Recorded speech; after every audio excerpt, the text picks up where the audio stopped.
What's up, everybody, and welcome back to another episode of the Classic Chronicles. I hope everybody enjoyed yesterday's video where I covered the King and Queen of the Ring tournament from this past weekend. If you haven't checked that out, please do. But for now, we're going to be talking some more wrestling, and we're going to be talking about the Memorial Day weekend staple in the world of All Elite Wrestling, Double or Nothing. And man, this night was a crazy night of action. And let's just break it all down, man. So starting with the buy-in, which is the pre-show, you had Deonna Purrazzo going up against Thunder Rosa. And these two ladies have a hell of a rivalry. They started out as tag team partners when Deonna Purrazzo came into AEW from Impact Wrestling, but now they had become rivals, and they have been delivering some great matches, and it was a great build-up, and this match was pretty cool too. Uh, Deonna Purrazzo ended up defeating Thunder Rosa on this occasion. I'm pretty sure these two will tangle again. And Deonna Purrazzo managed to get the pin on Thunder Rosa when she used the bottom rope to gain leverage while she was pinning Thunder Rosa. In the next matchup, it was a trios match or a six-man tag team match. The Acclaimed and Daddy Ass, aka Billy Gunn, defeated defeated Cage of Agony. Brian Cage. Sorry about that. Which consisted of Brian Cage. Consists of Brian Cage, Tonga Leoa, and Bishop Khan, formerly of the Mogul Embassy, but those guys broke away from Swerve Strickland and decided to go out on their own and wreak havoc on the AEW roster. But yeah, this match was pretty good. I enjoyed, man. I was always like watching the Acclaimed wrestle with Billy Gunn. Very entertaining trio. Billy Gunn is, 60 years old now. He's still going. Still looks like he's 30, man. And of course, Max Caster and Anthony Bowens as the Acclaimed, always entertaining. And Brian Cage, like I said in my previous AEW videos when covering his matches, man, he is another big man that should not be able to do what he does at his size, and the same could be said for both members of the Gates of Agony. But man, cool second match of the night to lead into the show to set the tone for the show, the main show anyway. But yeah. That was the buy-in. Once again, the Acclaimed and Daddy has defeated the Cage of Agony. Now on to the Double or Nothing card itself. Oh no, but before we get there, I should mention that the Owen Hart Memorial Cup will return this year. It is an annual summer tradition of AEW. Annual tradition of AEW for the past couple of years. The first couple did not take place over the summer, but anyway, yeah. So to sweeten the pot this year, the winners of the men's and women's Owen Hart Memorial Tournament will both receive title shots at AEW's big stadium pay-per-view in England, all in London. So that's a pretty cool incentive, and the finals will take place in the hometown of Owen Hart, the late great Owen Hart, Calgary, Alberta, Canada, on July 10th. So now let's get to the main show. So first up, you have the AEW International Championship being defended as Roderick Strong took on Will Ospreay, and man, Will Ospreay, what an unbelievable performer. I love watching him work. I can watch him work all day. And same with Roger Strong. I'm a huge fan of Roger Strong. Despite shenanigans from Michael Bennett and Matt Taven and Wardlow, Will Ospreay was able to pick up the win with the Stormbreaker and Hidden Blade combination, and was able to become the new international champion. So major props to Will Ospreay on winning his first championship in AEW. And that wasn't all that happened during the first half for the show.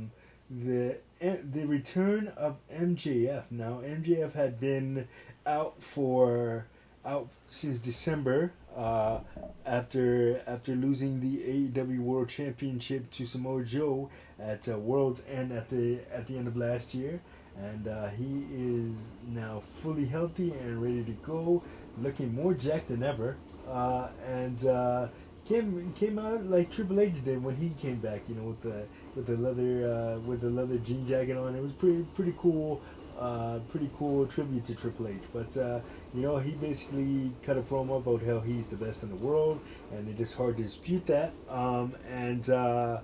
And what do you call it? He basically confirmed what was being said all along from the dirt sheets, that he has resigned with AEW and he's not going anywhere for the foreseeable future. He also has a tattoo to confirm that he re-signed with AEW. Anyway, yeah, so that was pretty cool to see MJF back in AEW.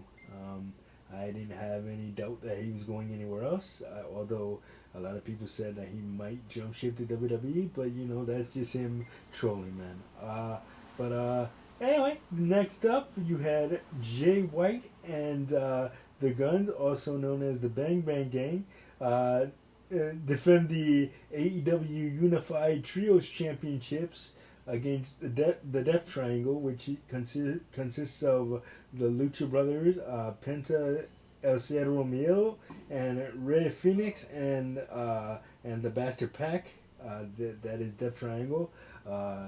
Again, another entertaining match. Love watching all six of these men. We're huge fans of all six of these men. You know, the Guns. The Guns took a little while to grow on me, but I became a fan of theirs. You know, because they have a lot to live up for. They are Billy Gunn's sons, but they are forging their own path. You know, in professional wrestling, which is very difficult to do when you're the son or daughter of a professional wrestler. You're always going to be compared to your mother or your dad or whoever you're related to that wrestled before you. So major props to them for forging their own path. And you know, I enjoyed it. It was a very entertaining match, and the Bang Bang Gang was able to retain their AEW World Trios Championships after interference from another member of the Bullet Club Gold, Juice Robinson. Yeah, so Juice Robinson is back in the fold again after being out with an injury for a while. So cool to see him back, and we'll see where that goes. And then next up, you had the AEW Women's World Championship being defended as Serena Deeb, the Professor, took on Timeless Tony Storm. Man, I'm pretty sure I mentioned this in past AEW videos when I covered AEW pay-per-views, but I love what they're doing with Tony Storm's character. She's like a heel Marilyn Monroe, and it's just really cool to see, man.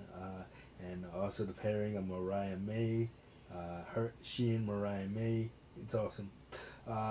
Anyway, after a very hard-fought matchup, Toni Storm was able to pick up the win with an Avalanche Storm Zero, which is her signature pile driver, and another Storm Zero just for good measure in the ring. And that's what it took to put down the Professor for Toni Storm to retain her AEW Women's World Championship. Next up, it was Orange Cassidy in action, a grudge match of sorts. Orange Cassidy in action against his former best friend Trent Beretta. That wasn't a pun. They really were best friends, and they were in a group called the Best Friends, along with Chuck Taylor, whose career is over after suffering an injury in a match with a Trent Beretta. Inadvertent injury. It wasn't like he meant to injure him and put him out of action forever, but things happen. So Orange Cassidy, who seems to be under the under the guidance of Don Callis in recent weeks. Came out wearing a black T-shirt, which he normally never does, and black shades. And then he came out to his old theme song before he started using Jane, which was the Pixies' "Where Is My Mind," which is both really cool songs, but I prefer the Pixies. It's a really really cool slow rock song, and it's a good song. Anyway, so Orange Cassidy was able to defeat Trent Beretta and gain a measure of revenge for his friend Chuck Taylor. Um, next up, the FTW Championship was on the line. As Chris Jericho defended the FTW World Champion, the FTW Championship. It's not a World Championship. The FTW Championship against Katsuyori Shibata and Hook, former two-time FTW World Champion. But yeah, man, this was a fun one. As much as you hate Jericho, and as much as I hear a lot of hate for Chris Jericho, and some people saying, "Hey, go away, please retire," and all this, the man constantly keeps reinventing himself, and that's what you want to do in pro wrestling to stay relevant, man. Because if you don't reinvent yourself in the sport of pro wrestling, you're gonna get stale real quick, and you're not gonna go very far doing the same thing over and over again. But major props to Chris Jericho, who's been doing this for just about as long as I've been alive, and doing it very well, and still being able to do it at a high level. But this match had pretty much everything. There was dice, actual dice, man, and then garbage cans and tables. It was just nuts.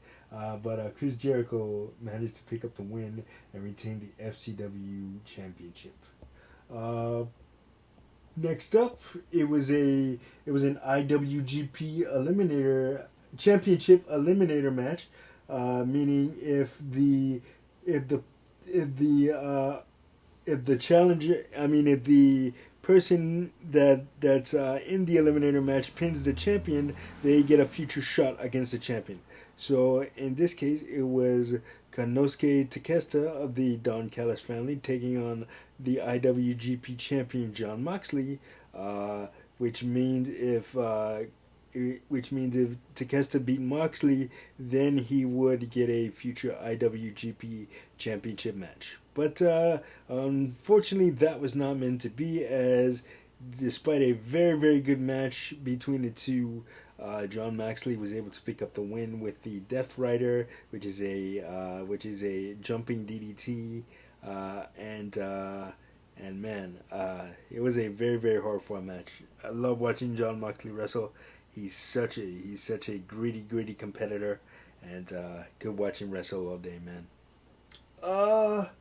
Let's see, what else do we have?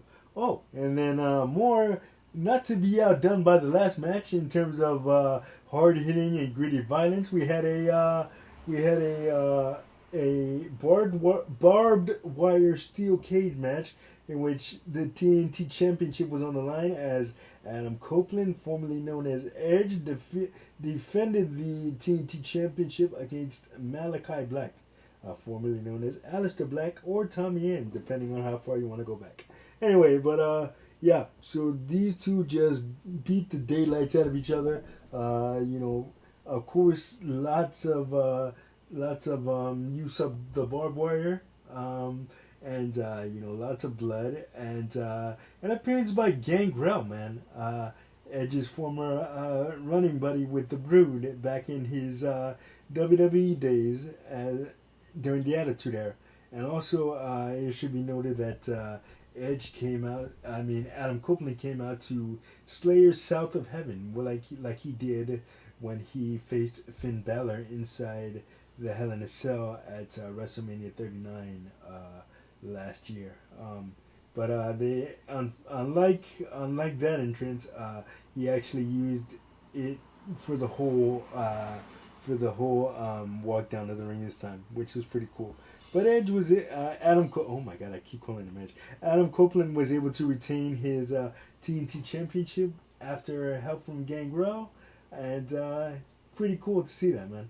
That was actually supposed to be the original thing that happened at WrestleMania 39, but WWE shut that down. So it's cool to see AEW let Adam use that and do that.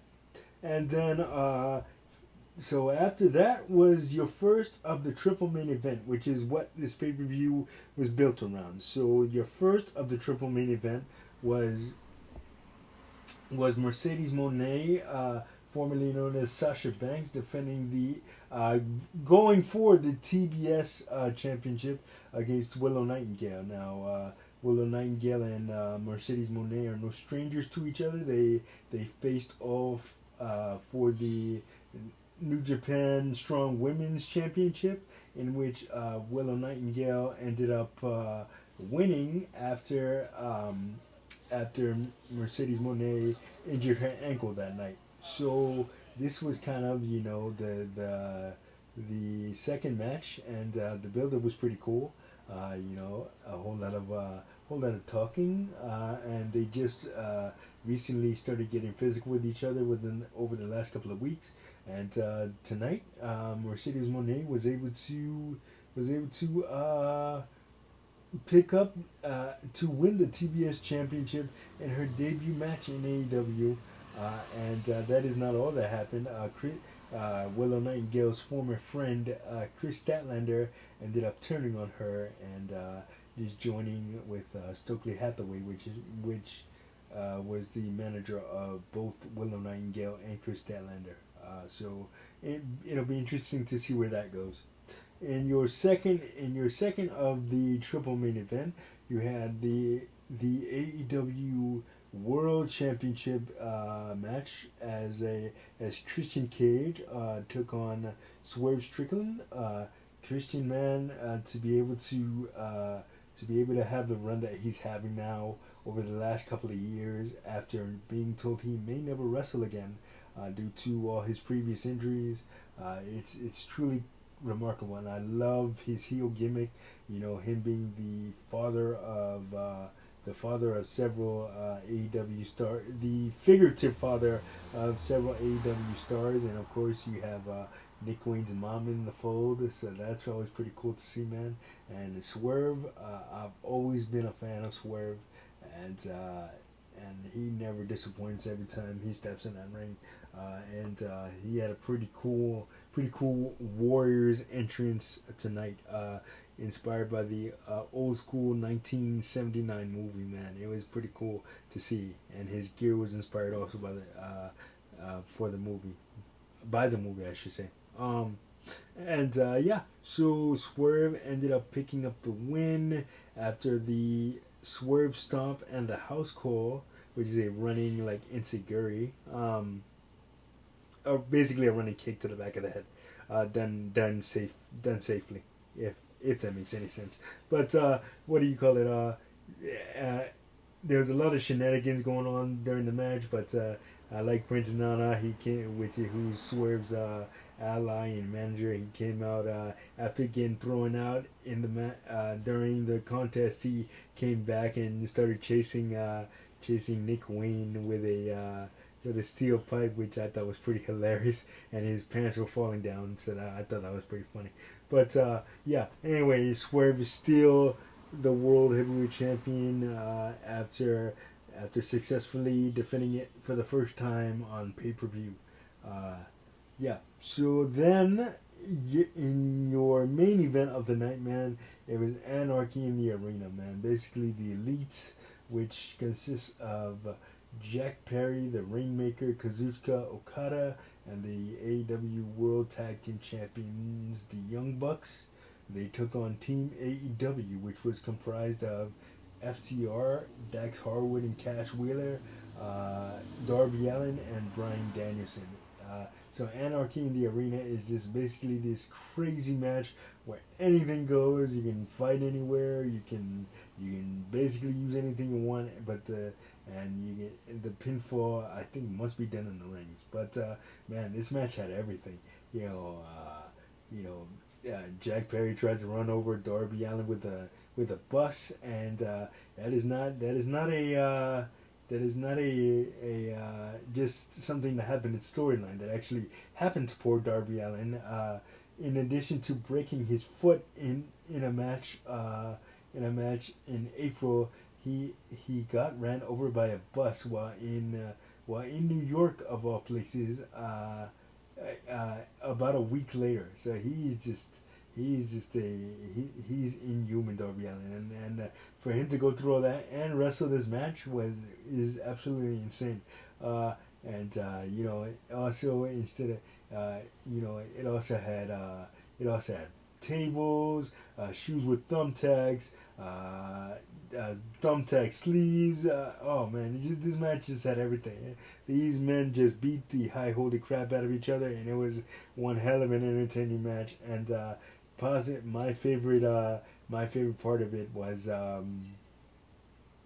in the beginning where you know the guys are fighting and they're playing all their theme song respected theme songs, and you know, the final countdown comes on and just started they just start beating the crap out of each other, and then Matt Jackson from the Young Bucks goes, "Hey, turn that off. It's costing me about $200,000 every time I play it," which is pretty funny because that's what I hear. That's why Bryan Danielson doesn't use it a whole lot, because you know, Foreigner charges that amount of money every time that somebody wants to license that music. So I found it pretty hilarious. But man, what a matchup this was, man. Jack Perry got set on fire by Darby Allin via the use of a flamethrower, and but despite all of that,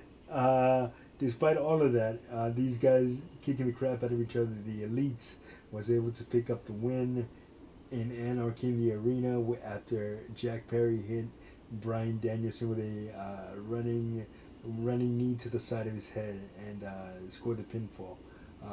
Man, but what a wild night Double or Nothing was. If you have the chance to catch the replay somewhere, please do, because it was a very, very good show. That's one thing. Even though AEW pay-per-views are really, really long, about 5 hours in total, man, they deliver every single time. I cannot remember watching a bad AEW pay-per-view, and it is the 5-year anniversary of AEW and their first show, Double or Nothing. So, like I said, man, yeah, didn't disappoint. It was a great show, all in all. But anyway, that is going to do it for this episode of the Classic Chronicles. Like, subscribe, share. Don't forget to hit that notification button so you don't miss a video. And of course, we'll see you guys on the next one. Peace.